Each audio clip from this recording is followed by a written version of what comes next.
بڑا انعام دوں گا. حضرت جنید بغدادی رحمت اللہ تعالی علیہ اس وقت تک صرف پہلوان تھے. اس اعلان کو سن کر سینہ اور چوڑا ہو گیا کہ مجھ سے کون لڑے گا. پورے بغداد میں اعلان ہو گیا, دور دور تک دوسرے ممالک میں اعلان ہو گیا ہے کوئی لڑنے والا. سب نے کہا کون ہے جو جنید سے لڑے گا, کس کی ہمت ہے جنید سے لڑنے, اتنا ڈول ڈول والا پہلوان ہے, کون لڑے گا. دروازے پر ایک کمزور لاغر سا نوجوان آ کے کہتا ہے اندر پیغام بھجواؤ, میں جنید سے لڑنے آیا ہوں, میں جنید سے لڑوں گا, میں دنگل کروں گا. بادشاہ تک پیغام پہنچ گیا. بڑی حیران کن بات تھی, لوگ دور دور سے تکنے کے لیے آئے, پورا بغداد میں آیا.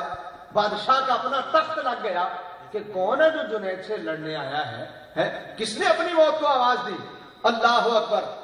لو بھائی بادشاہ وقت کا تخت موجود ہے, بڑے بڑے پہلوان موجود ہیں, جنید میدان میں ہے, لڑنے والا کوئی نہیں ہے, لڑنے والا کوئی نہیں. وہ جو اعلان کرنے آیا تھا وہ پتہ نہیں کہاں چلا گیا.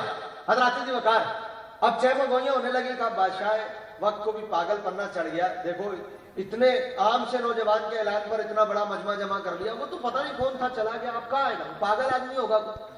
چہمگوئیاں ہونے لگی. تھوڑی دیر بعد لوگوں نے دیکھا کہ دھول اڑ رہی ہے, کوئی آ رہا ہے. حضرات جی وقار, آنے والا میدان کے اندر پہنچا, مجمع پر سکتہ طاری ہو گیا. کاٹو تو خون نہ نکلے کہ کون ہے جو جنید سے لڑنے آیا بھائی. اور جب سامنے دیکھا تو پتلا دبلا سا لاغر قسم کا نوجوان. خیر جناب, دنگل شروع ہوا. کشتی سے پہلے آپ نے دیکھا ہوگا دونوں پہلوان آپس میں ہاتھ ملاتے ہیں. جب دونوں قریب ہوئے نا تو اس پتلے دبلے لاغر سے نوجوان نے کہا جنید سید ہوں, نبی کا بیٹا ہوں, سید ہوں, نبی کا بیٹا ہوں, غریب ہوں, سید زادیاں فلاں مقام پر بھوکھی بیٹھی ہیں, اپنی پیٹھ مجھ سے نیچے لگوا لے, میں وعدہ کرتا ہوں کل اپنے نانا سے کہہ کر میدان حشر میں عزت کا تاج تجھ پر رکھواؤں گا. اب بات آ گئی آلے رسول کی. بولو بھائی, بات آ گئی آلے رسول کی. لو بھائی میاں کمار والا والو حضرت جنید بغدادی حیران کن کیفیت میں سکتہ طاری ہو گیا. اس آنے والے نوجوان نے کیا کہہ دیا, یہ نوجوان کیا کیا گیا. نبی کی آل کی بات ہے, نبی کی آل کی محبت کا مسئلہ ہے. جنید بغدادی نے ایک پل میں فیصلہ کر لیا. دنگل شروع ہوا, لڑنے لگے, لوگ نعرے لگانے لگے جنید جنید کے.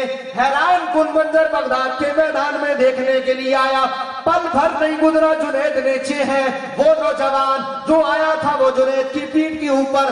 اللہ اکبر, منظر بدل گیا. حیران کن کیفیت طاری ہو گئی. تھوڑی دیر پہلے جنید جنید کے نعرے لگانے والے ایک دم اس پتلے لاغر نوجوان کو کندھوں پر اٹھا کر گھمانے لگتے ہیں. جنید کا سر زمین پر, جنید کی پیٹھ زمین پر. لوبیاں کل تک جنید کے ناز نخرے اٹھانے والے اب جنید کے پاس سے دھول اڑاتے ہوئے گزر رہے, کوئی پوچھ نہیں رہا. سارا مجمع چھٹ گیا. اس لاغر نوجوان کو لوگوں نے اپنے کندھوں پر بٹھا کر انعام بھی دیا. وہ بغداد کی گلیوں میں گھمانے بھی لگے. انعام لے کر کمزور لاغر نوجوان تو چلا گیا. حضرت جنید بغدادی روتے روتے اٹھے, گھر میں چلے گئے, دروازہ بند کر لیا. کل تک کی شان و شوکت آج خاک میں مل گئی. حضرت جنید بغدادی لیٹے ہیں, آنکھوں سے آنسو جاری ہے. کس بات پر؟ جنید بغدادی اپنی دنیا کی شان و شوکت پر نہیں رو رہے تھے. ان کا رونا یہ تھا, ارے کب قیامت آئے گی, کب آقا کا دیدار ہوگا, کب آقا میرے سر پر عزت کا تاج رکھیں گے.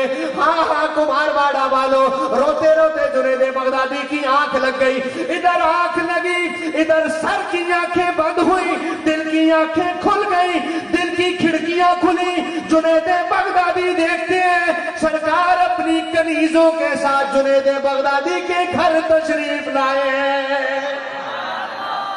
سرکار علیہ الصلوۃ والسلام جنید بغدادی کے گھر تشریف لائے. میرے آقا نے فرمایا جنید تم نے میرے بیٹے کی عزت رکھی, تم نے میرے بیٹے کو عزت عطا کی. جو میری آل کا ادب کرتا ہے میں اسے قیامت تک کا انتظار نہیں کرنے دیتا. جنید لو تم نے میری آل کا ادب کیا, تم نے میری آل سے پیار کیا. کل تک تم پہلوانوں کے سردار تھے, آج تمہیں اپنی امت کے اولیاء کی سرداری عطا کرتا ہوں.